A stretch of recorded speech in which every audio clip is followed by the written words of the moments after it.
नमस्ते दोस्तों, मैं हूं आपका दोस्त राकेश और आज इस वीडियो के माध्यम से हम आप लोगों को बीजांड की संरचना का सचित्र वर्णन करेंगे।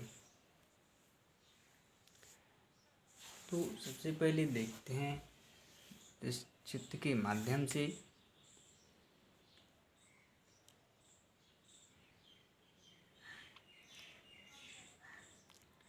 जैसे कि चित्र है बीजांड की संरचना।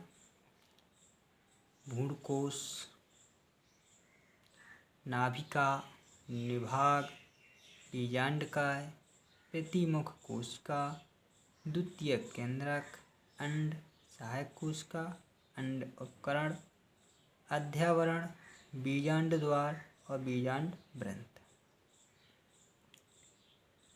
तो हम सबसे पहले देखेंगे जो बीजांड वृंत है वो क्या है। बीजांड वृंत क्या है? तो जो बीजांड वृंत है, बीजांड वृंत को जो बीजांड अंडाशय की दीवार से एक वृंत के द्वारा जुड़ा रहता है। जो बीजांड वृंत होता है वो क्या है? अंडाशय के दीवार से एक वृंत के द्वारा जुड़ा रहता है। किसके द्वारा? एक वृंत के द्वारा जुड़ा रहता है। ठीक है। दूसरा है बीजांड द्वार। क्या है बीजांड द्वार? तो जो बीजांड द्वार है वो अध्यावरण बीजांड द्वार है जो अध्यावरण द्वारा ढका हुआ भाग नहीं होता है, उसे बीजांड द्वार कहते हैं। जैसे ये अध्यावरण है और जो यहाँ पर खुला भाग है जो उसे क्या कहते हैं? बीजांड द्वार कहते हैं।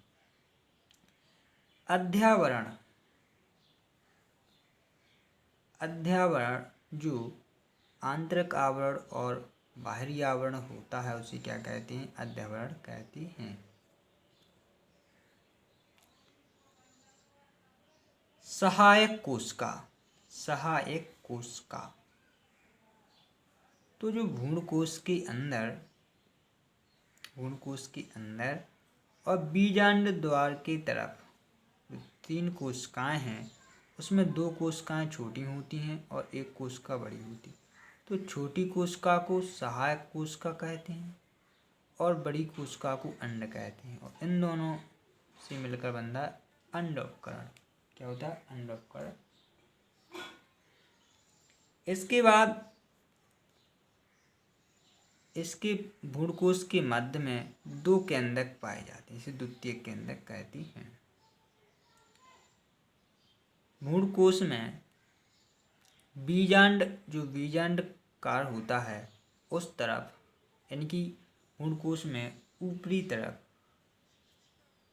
3 कोशिकाएं होती हैं जिसे प्रतिमुख कोशिका कहते हैं। क्या कहते हैं? प्रतिमुख कोशिका कहते हैं। बीजांड कार क्या है? तो बीजांड का अधिकांश भाग पहली भित्ति वाली कोशिकाओं में बना होता है। जिसे बीजांड कार कहते हैं। निभाग। अब निभाग क्या है? यह बीजांड का आधारीय भाग है जहाँ से अध्यावरण निकलते हैं। तो ये अध्यावरण हैं जिन्हें बाहरी आवरण आंतरिक आवरण कहते हैं, अध्यावरण कहते हैं। और जो यहाँ से निकलते हैं अध्यावरण, उन्हें वहाँ जो खाली स्थान पाया जाता है उसे क्या कहते हैं? निभाग कहते हैं। या आधारी भाग होता है उसे क्या कहते हैं? निभाग कहते हैं। नाभिका। जो नाभिका है वो बीजांड का वह स्थान है जहाँ वह बीजांड वृंत से जुड़ा होता है। नाभिका है बीजांड का वह स्थान है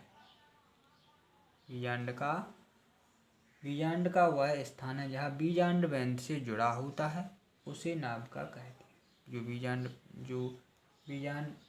बीजांड का वह स्थान जहाँ बीजांड वृंत से जुड़ा होता है, बीजांड वृंत से क्या होता है, बीजांड ग्रंथ से, ये बीजांड ग्रंथ यहाँ जुड़ा हुआ है तो इसे क्या कहते हैं, नाभिका कहते हैं।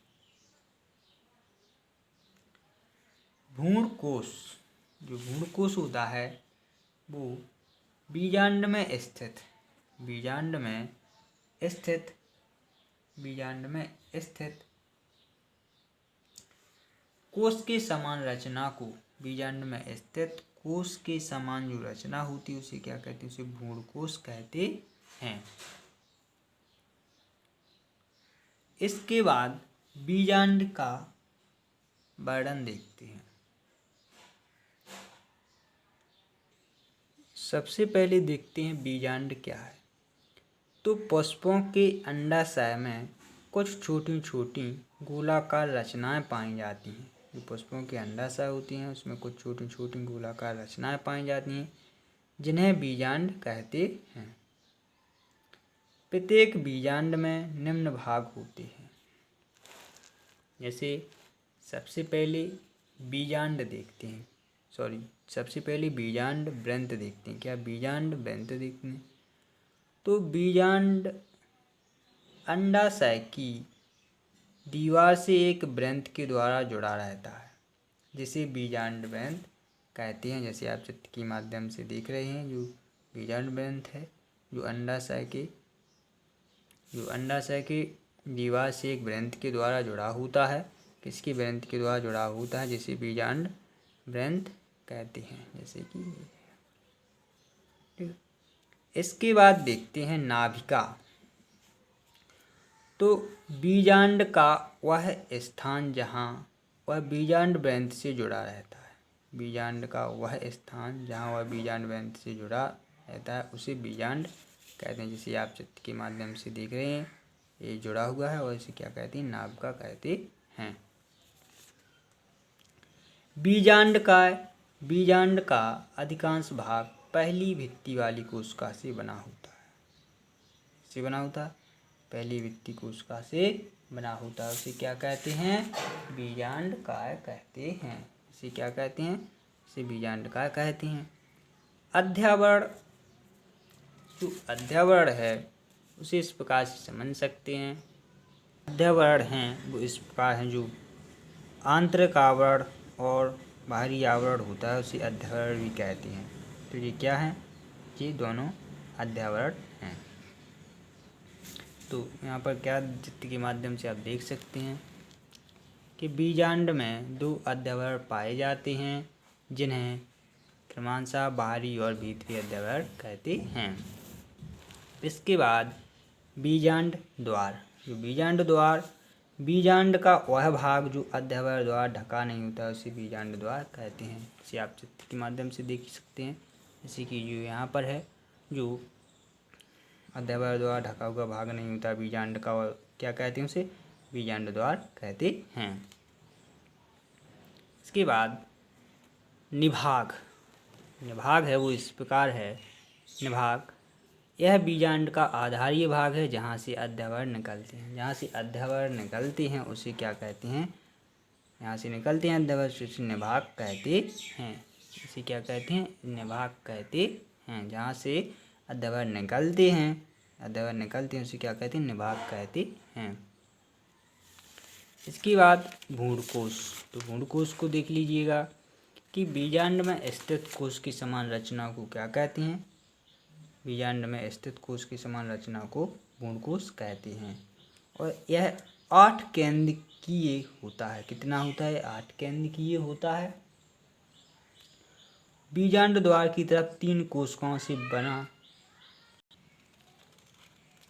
बीजांड द्वार की तरफ 3 कोशिकाओं से बना अंड उपकरण पाया जाता है।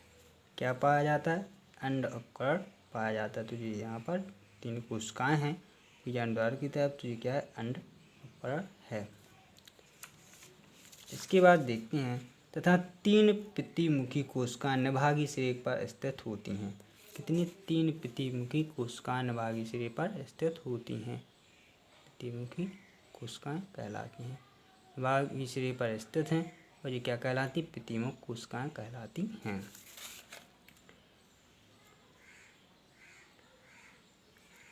मध्य में 2 ध्रुवीय दो केंद्रक मिलने से बनी केंद्रकीय कोशिकाएं पाई जाती हैं। क्या होती है? मध्य में दो ध्रुवीय दो केंद्रक मिलने से बनी केंद्रीय कोशिकाएं पाई जाती हैं। तो हे गाइज, यदि आप लोगों को हमारा वीडियो पसंद आया हो तो हमारे चैनल को सब्सक्राइब करें, कमेंट करें, शेयर करें और लाइक करें। धन्यवाद।